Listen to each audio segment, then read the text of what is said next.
welcome to Corzeons! Woohoo! I knew it! You took one look at my 12-inch wick and had to come back for more! That's right! Well, today we're unboxing a beauty who's on her Jurassic period! That's right, we're talking Creative Beast Studios, Beasts of the Mesozoic Dilophosaurus.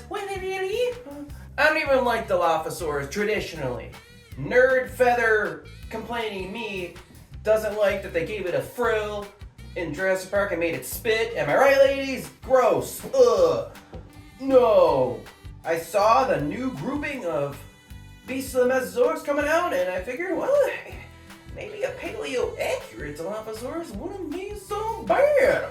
Well, here we are. And also from this line, I seem to have better luck with the smaller dinosaurs. They're smaller, more pliable, more movie. Let's see if I have the similar results today. Let's get it out of the oh no, not yet.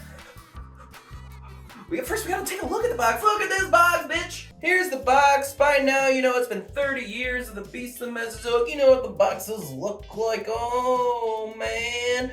We got the figure, we got the clear window seeing the whole thing. Yep, it's got a big ass window to see the figure and cool box art.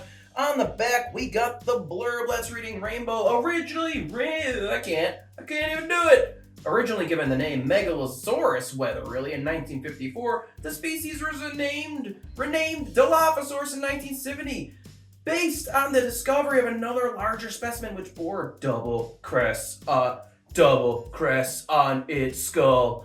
Woo! And I won't read the rest. I read most of it. There's another sentence there. Why bother though?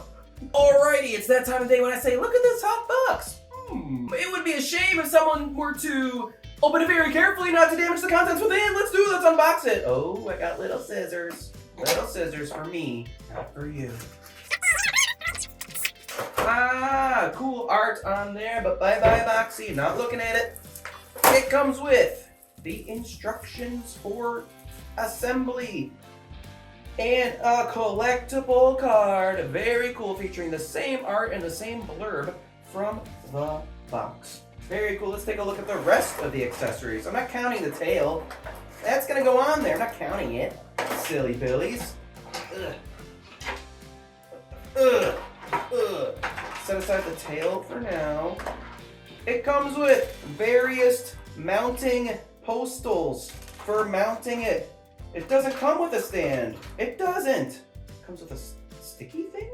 I don't know what the sticky thing is for. But you shove.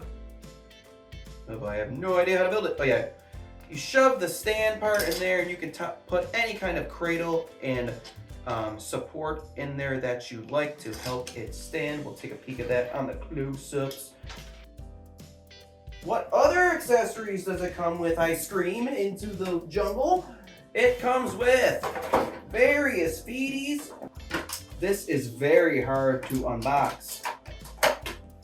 I'm losing pieces. Shit's going flying everywhere.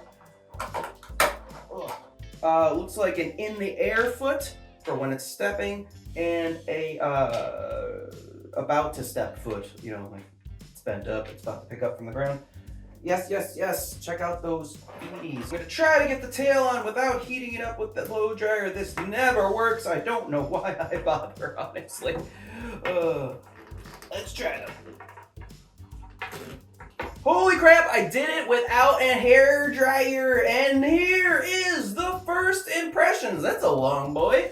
Stick that weenie on a bun. Oh man, that is a long, proud dinosaur.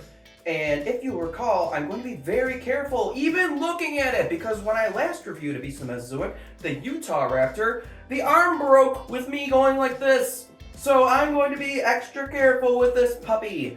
And first impressions, it's cool, but honestly the paint job is a little disappointing.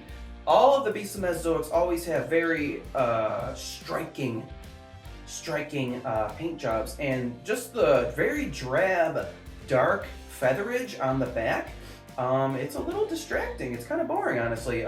It's probably more realistic or whatever, I don't know. But yeah, it's kind of, there's not a lot of variation to the feathering tone on the, at least the upper torso. The lower torso does have some light and dark fleckage, which makes it look better in my opinion. But in terms of the sculpt itself, it certainly looks really cool. The face is darling. I love the tealy blueies and the little eyes.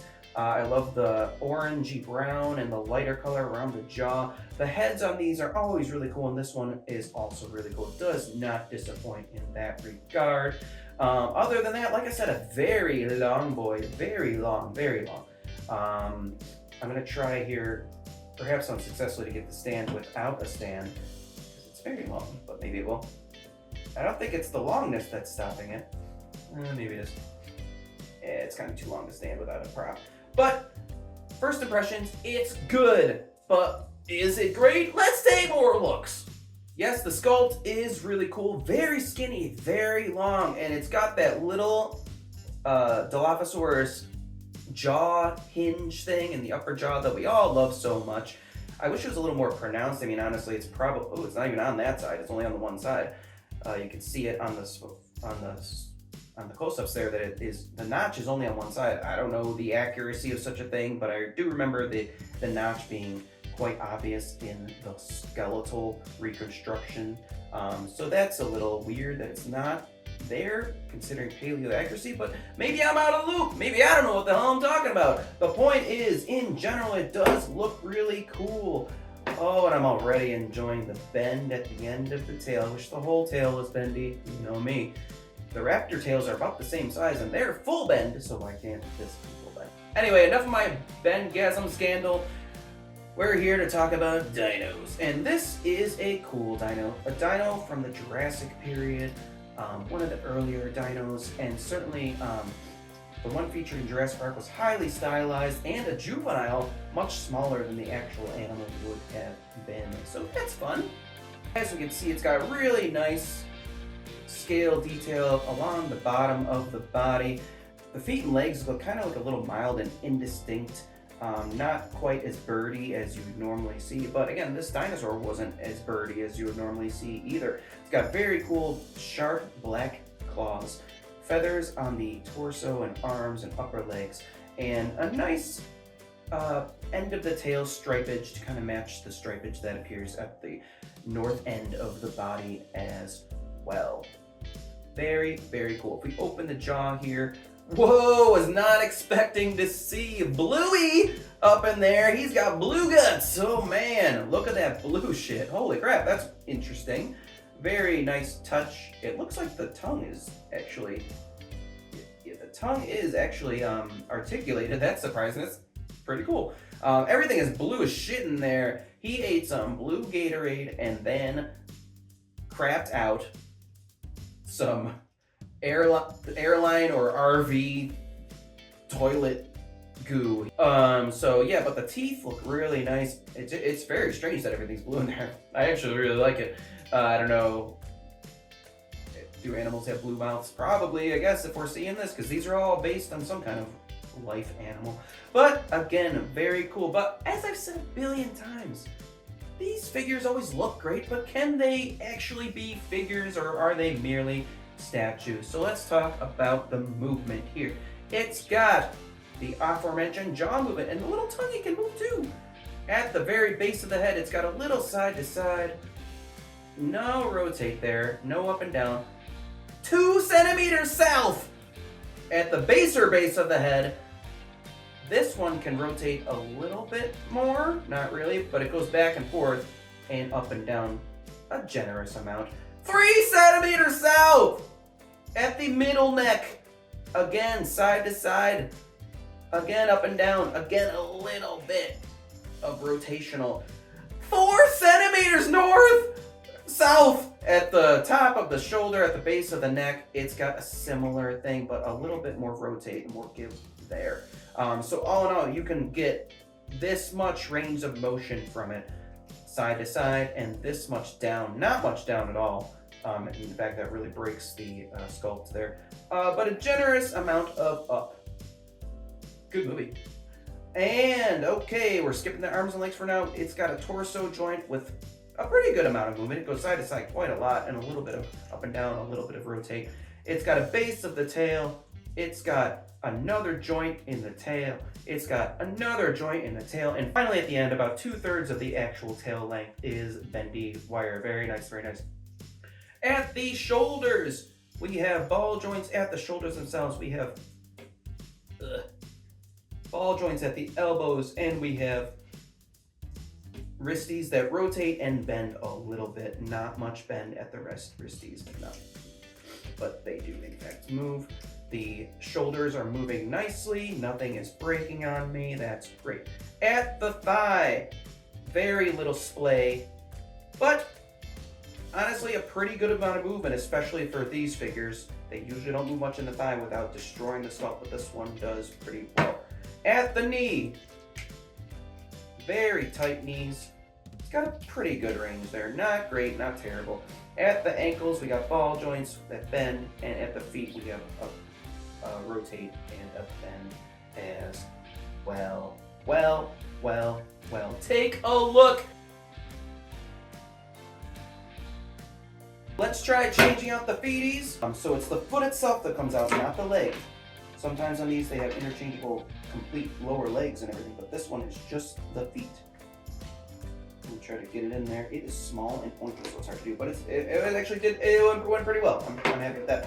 Okay, that was surprisingly easy to do. Very nice. So if it were running or walking or something, you know, picking up its feeties, doing one of these things, that looks really cute and pretty cool. Let me try to stand it up actually. Get it to stand. Oh boy. Okay. Maybe I built the stand wrong. Anyway, clearly I don't know what I'm doing with the stand. Clearly I have no idea. Probably gonna break it, honestly. Alright, let's try that. Just try to get it at a respectable. Maybe that's why the stand is sticky, so that it can actually perform its function as a stand. That'll work for now, whatever. So that is a nice little action-y pose, but let's take a look at the other poses that I tried to get. Try to maximize the motion, try to get as dynamic as poses as possible. Let's take a look.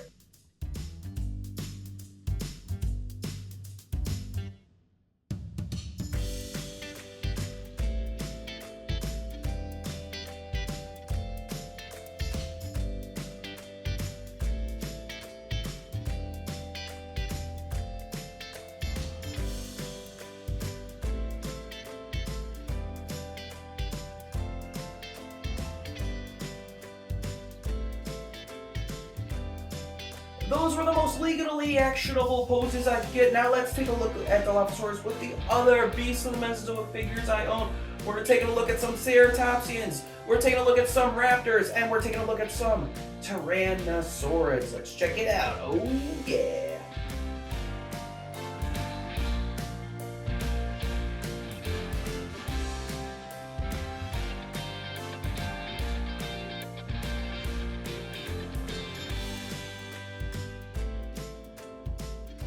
Other than difficulties with the standing and the stand, I don't see much wrong with this figure. It's very, very good. It's very cool. There could be a little bit more movement up and down in the jaw and everything, but all in all, it's great. You can move it, and it hasn't broken.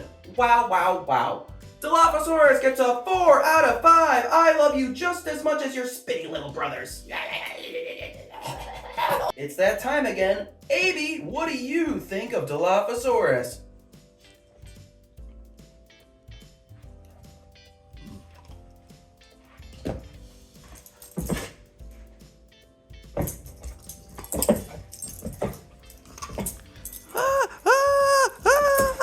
And let's be honest, I should include Desmond. Desmond, what do you think of Dad's adult toys? This time Dilophosaurus is one. Let's check in on Desmond. Welcome to the Desk of Desmond.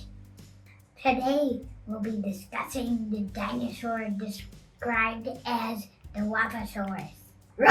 What do you think about that toy? I think he's very clumsy. What makes it clumsy? Because he always falls over. Look, see?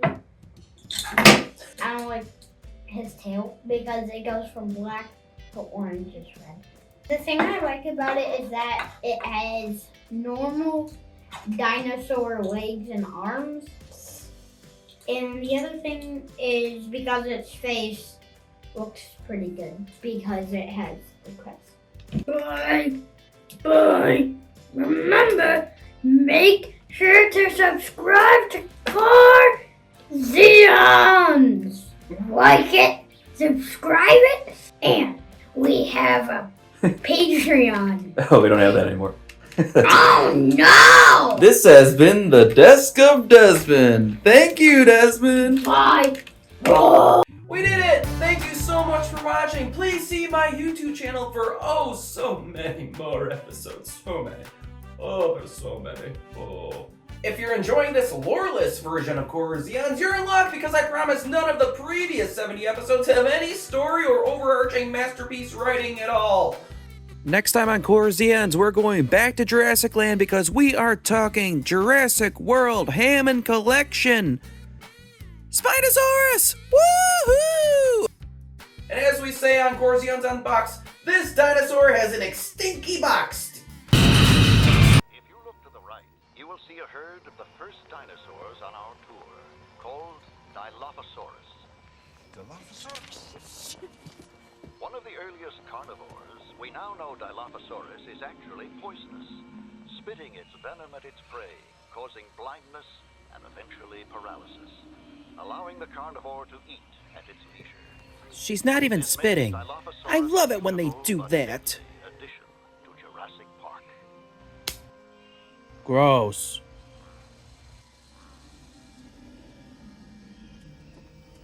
Mr. Hammond, after careful consideration, I've decided not to endorse your park. I'm sorry, dearie. It looks like we won't be getting married after all.